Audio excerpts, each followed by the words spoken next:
Assalamualaikum warahmatullahi wabarakatuh. Saya dari Universitas Negeri Makassar, jurusan Teknik Informatika dan Komputer, Prodi Pendidikan Teknik Informatika dan Komputer.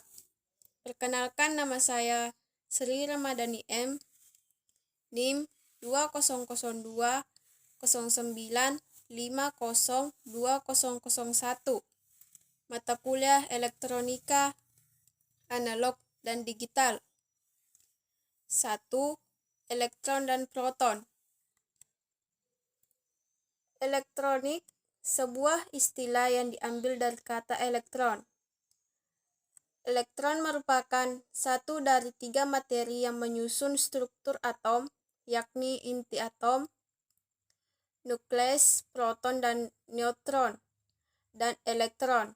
Setiap materi atau benda pada dasarnya terdiri atas atom, dan atom terdiri atas nukleus, proton dan neutron, dan elektron. Proton, neutron, dan elektron menentukan karakteristik kelistrikan setiap materi.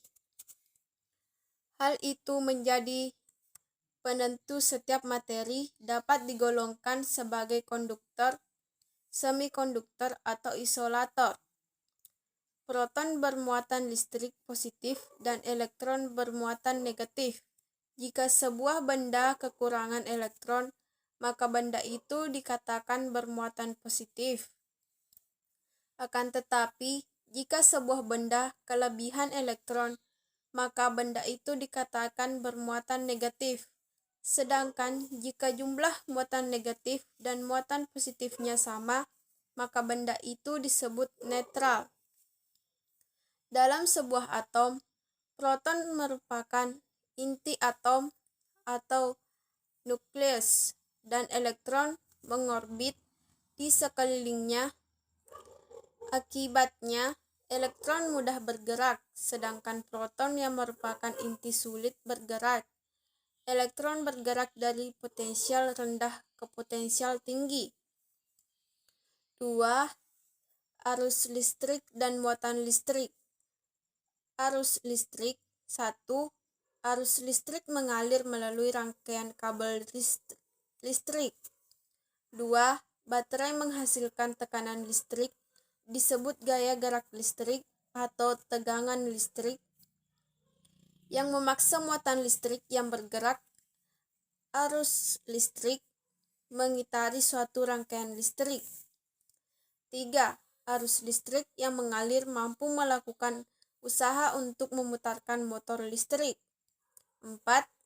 Listrik mengalir dari potensial tinggi ke potensial rendah. Muatan listrik.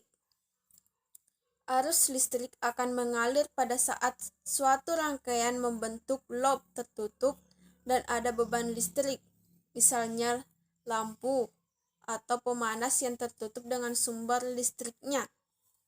Rangkaian tertutup berarti rangkaian yang seluruh bagiannya, beban, penghantar, saklar, terhubung dengan sumber listrik.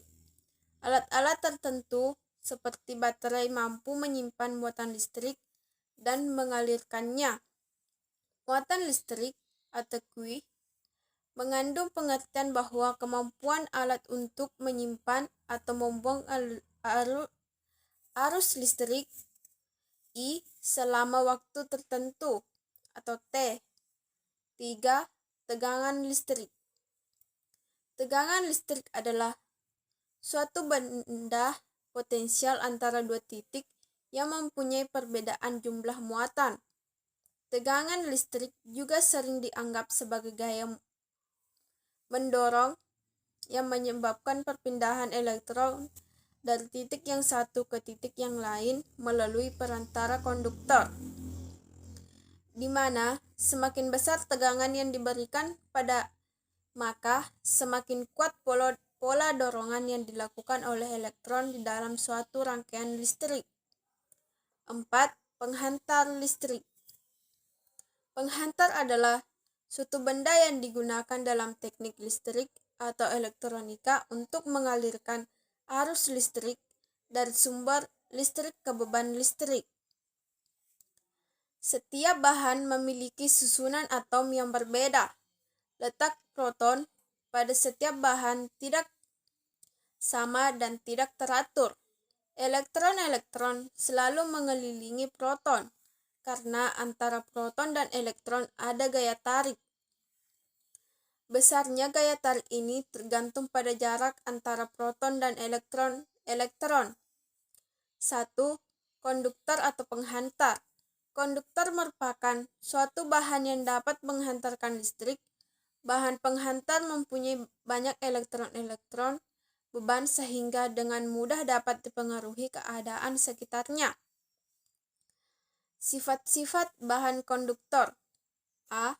Daya hantar panas. Daya hantar panas sifat ini ialah kondisi yang dapat menyatakan jumlah panas yang melalui lapisan bahan dalam waktu tertentu. Bahan atau benda yang memiliki daya penghantar panas yang tinggi adalah benda jenis logam, dan daya hantar panas itu tadi dinyatakan dalam bentuk satuan kekal atau jam C derajat. B. Daya hantar listrik.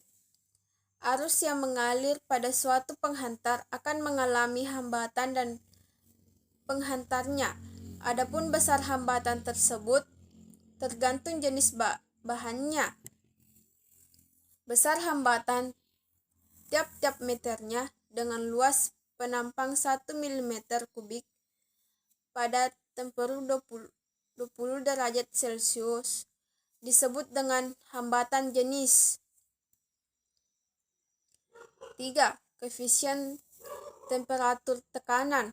Dalam suatu bahan akan mengalami perubahan volume bila mana terjadi perubahan temperatur. Bahan akan memuai apabila temperatur suhu naik dan akan menyusut bila mana temperatur suhu mengalami penurunan. 4. Daya elektrotermo.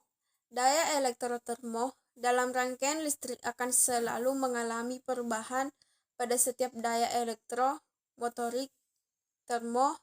Hal ini apabila terjadi perubahan kondisi suhu. Daya elektrotermo adalah daya elektromotorik yang akan digunakan dalam kondisi suhu yang berbeda. 5. Kekuatan tegangan tarik.